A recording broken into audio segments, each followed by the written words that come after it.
Olá, família! Com vocês, o projeto CEA em Casa.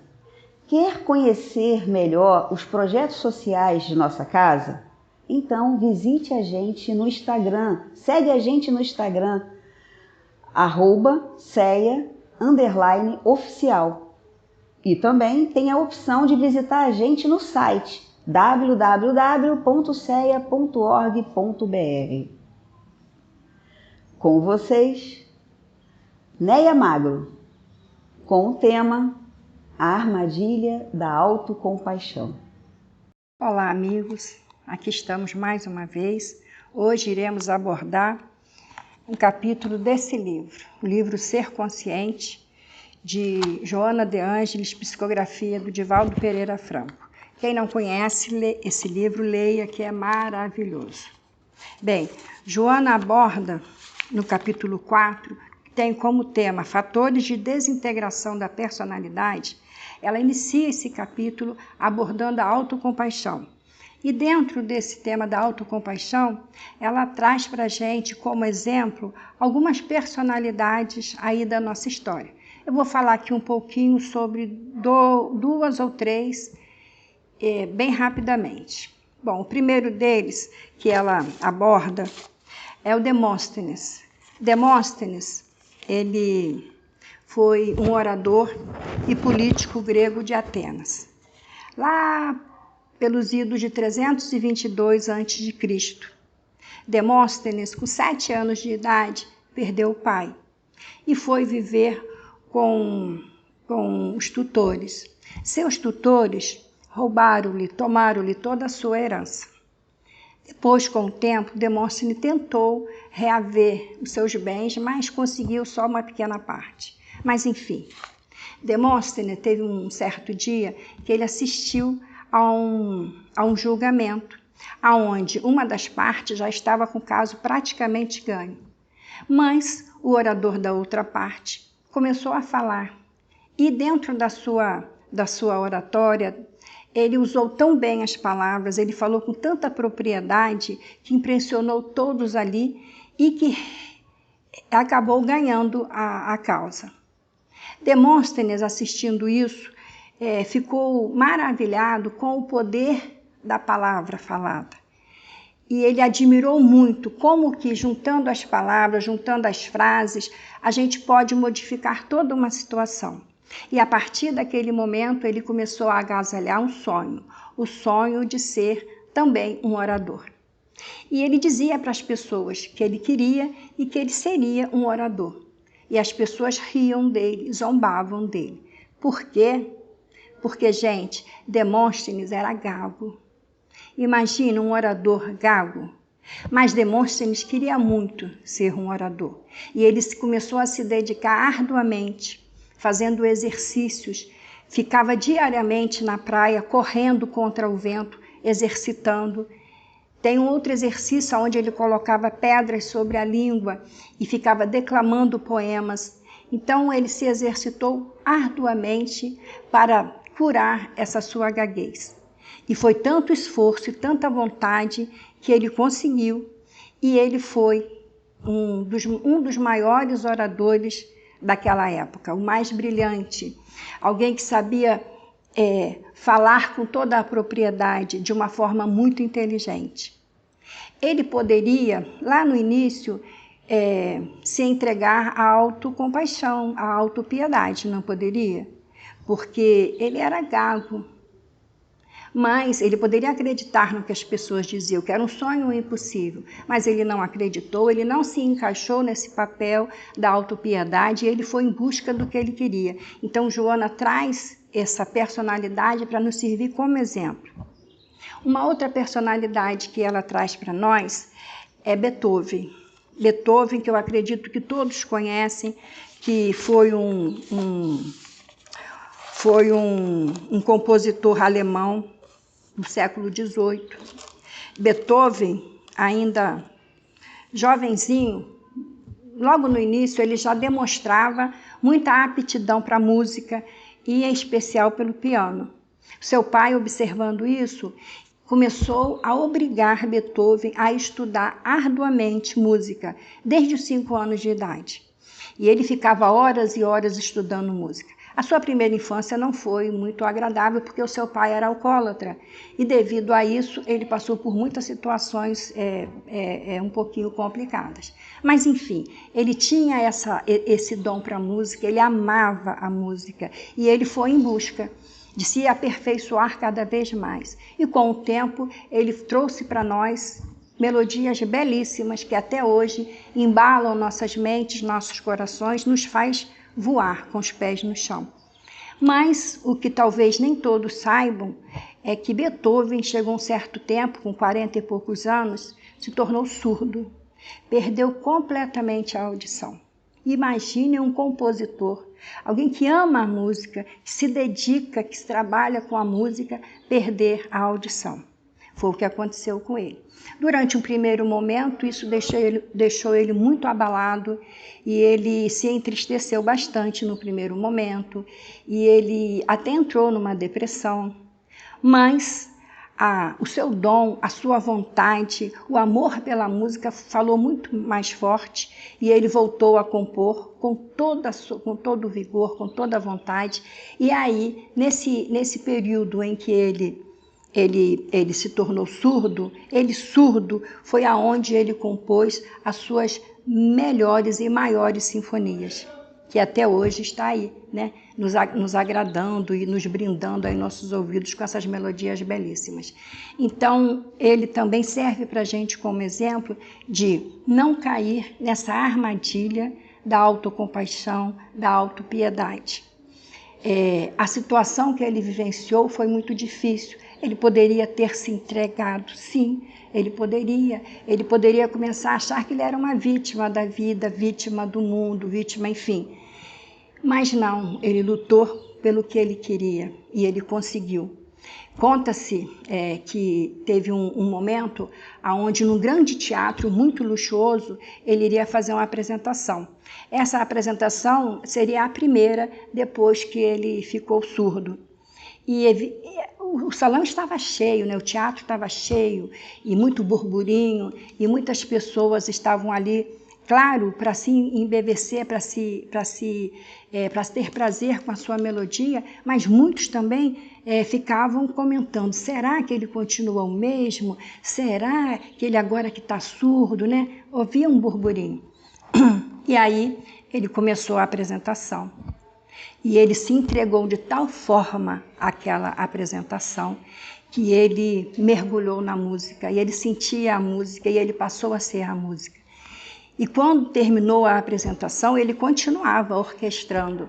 E aí alguém teve que tocar no seu braço para que ele abrisse os olhos e percebesse: acabou a apresentação. E todos se levantaram e o aplaudiram entusiasticamente. Então, é alguém que traz para a gente um exemplo também de não se entregar à situação difícil, aos problemas que a gente passa, né, que chegam para nós.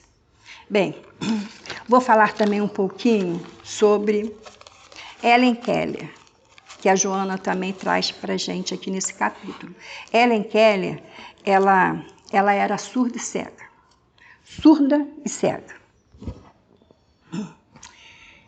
E ela, sendo surda e cega, ela foi escritora, uma grande escritora. Ela foi conferencista e ela foi ativista social. Ela nasceu em 1880 e morreu em 1968. Helen Keller é um grande exemplo para todos nós, inclusive para alguns de nós que têm algum tipo de deficiência e que acham que, por ter essa deficiência, é menos ou menor do que as outras pessoas. Ela provou que pode, que todos nós podemos, que basta a gente querer e a gente lutar, e querer mesmo, com afinco. Ela conseguiu quebrar todas as barreiras e se tornou alguém muito importante, alguém que até hoje a gente estuda, a gente pesquisa e a gente aprende muito com ela. Bom, já que o tema cabe, eu vou trazer aqui um testemunho pessoal, que eu tive uma irmã que viveu também durante 50 e poucos anos com uma doença muito uma doença autoimune, uma doença que trazia para ela dores alucinantes. E ela, em momento algum, e todos que a conheceram sabem disso, em momento algum a gente viu, a gente ouviu ela se lastimando, ela se colocando no lugar de vítima. Muito pelo contrário. Em toda reunião de família era a pessoa mais alegre, a pessoa mais divertida. Então ela, a minha irmã, com quem eu convivi 50 e poucos anos, também é um grande exemplo para mim, de saber vivenciar os problemas da vida sem abaixar a cabeça e sem se entregar ao vitimismo. Bom, mas voltando aqui para a Joana, logo no início do capítulo, ela coloca para a gente o seguinte: psicologicamente, o homem que cultiva a autopiedade desenvolve tormentos desnecessários que o deprimem na razão direta em que a ele se entrega. Então, se entregar à autopiedade, à autocompaixão, traz para a gente grandes conflitos, grandes dificuldades, e que se a gente não tomar muito cuidado, a gente acaba caindo nessa armadilha e cada vez mais e mais e mais isso vai tomando conta da gente e a gente vai se enxergando de uma forma completamente deturpada. Ela traz também o seguinte, que as dificuldades pessoais que todos nós passamos dificuldades, todos nós sentimos dores, todos nós passamos por situações bastante conflitivas, mas que tudo isso serve para a gente aprender. Quando é que a gente aprende as grandes lições da nossa vida? Não é quando a gente passa por essas provas, por essas dificuldades? Então essas dificuldades vêm, não é para nos derrubar, não é para fazer com que a gente vista a carapuça de vítima da vida. Não, vem para que a gente aprenda. Porque com certeza a gente vivenciando uma situação, sabendo vivenciar, sem se abaixar, sem se menosprezar, sem se diminuir, encarando de frente e tentando resolver, seja ela a situação que for, a gente vai sair desse momento, porque vai sair, porque nessa vida alguém já disse, né? Nosso amiguinho, o Chico Xavier, que tudo passa e tudo nessa vida passa. Então, quando passar, a gente vai estar mais forte, a gente vai estar mais confiante. Então, é para isso que a gente passa essas situações difíceis. Joana traz aqui para a gente também que toda aprendizagem assenta-se nos critérios de erro e de acerto. É exatamente o que eu estou colocando, né? A gente erra. A gente erra porque a gente quer errar? Com certeza não. A gente erra na tentativa de acertar. Mas erramos. E aí? Errei, não sirvo para nada, não dou para isso. É assim que deve ser? Não, né, gente? Erramos, vamos dar a volta por cima, vamos procurar entender aonde eu errei, por que eu errei e vamos nos esforçar para não voltar a errar. Isso a gente vai aprendendo com os nossos erros e vai acertando e assim a gente vai aprendendo a viver. Joana traz para a gente também que o indivíduo que elege a posição de vítima da vida, assumindo a lamentável condição de infelicidade, encontra-se a um passo de perturbações emocionais graves. Né, gente? De perturbações emocionais graves, porque você vai se deixando dominar pela ideia de que você é vítima, de que você é uma pobre coitada, de que essa situação difícil acontece com você e você sente dor, e a sua dor é maior do que a de todos os outros. E aí, se você não tomar cuidado, você passa a vestir o personagem de masoquista. Você começa a ser uma pessoa masoquista. Masoquista é aquela pessoa que gosta de sofrer, que sente prazer com o sofrimento. Se a gente não tomar cuidado, a gente cai nessa armadilha de começar a reclamar da dor, a reclamar da situação difícil, mas não fazer nada para melhorar, não fazer nada para sair dessa situação. Muito pelo contrário, quando alguém chega para a gente tentando nos aconselhar, tentando nos mostrar caminhos que a gente pode seguir para sair dessa situação, a gente não quer ouvir. A gente desconversa, a gente volta com outro assunto, a gente simplesmente não quer ouvir, porque a gente sente prazer em estar sofrendo. Paradoxo isso, né? Mas acontece. Espero que Com certeza a gente conhece alguém assim, mas nenhum de nós somos assim, né, gente? Claro que não. Mas, enfim, essa é a armadilha da autocompaixão. Você ser uma pessoa compassiva, você sabendo, olhando, enxergando as pessoas, o problema das pessoas, as dores da pessoa, se importando com isso, tentando ajudar as pessoas, isso é maravilhoso e isso é muito bom. Mas esse olhar de compaixão, de piedade, quando você volta para você, que seja por 1 minuto, não mais do que isso. Que seja por um instante, não mais do que isso. Porque é uma armadilha. E se a gente não tomar cuidado, a gente cai. O nosso querido, amado Mestre Jesus sempre foi uma pessoa compassiva, sempre olhou para todos nós com amor, com carinho, entendendo as nossas dores e se importando com o nosso sofrer, com os nossos problemas. Tanto é que realizou tantas curas e ainda realiza até hoje. Quantos de nós não somos curados quando nos entregamos nas suas mãos, não é isso? Então, ser uma pessoa compassiva é maravilhoso, é uma conquista muito digna. Você olhar para o outro, se compadecer da dor do outro. Mas quando você olhar para si, que você olhe com os olhos racionais, com a lógica, para que você tente resolver essa situação, para que você não se torne uma pessoa tóxica, porque conviver com uma pessoa que se considera a vítima do mundo, a vítima da vida, não é fácil.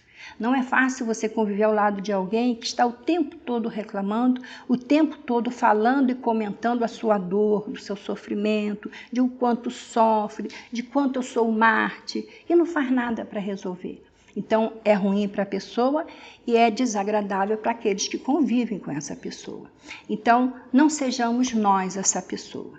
Que a gente seja compassivo com os outros, que a gente tente ajudar, tente ouvir, tente acalentar, mas que quando for com nós, que a gente possa observar a situação e tentar resolver, e não cair na armadilha da autopiedade. Tudo nessa vida tem um jeito, tem uma forma de se modificar, de ser trabalhada. Tudo. E quando não tem, tudo vai chegar um momento que vai passar. Então, a gente tendo essa consciência, a gente tem um olhar de compreensão maior sobre nós mesmos e sobre as nossas dificuldades. Bem, eu gostaria de deixar como mensagem final um alerta para todos nós.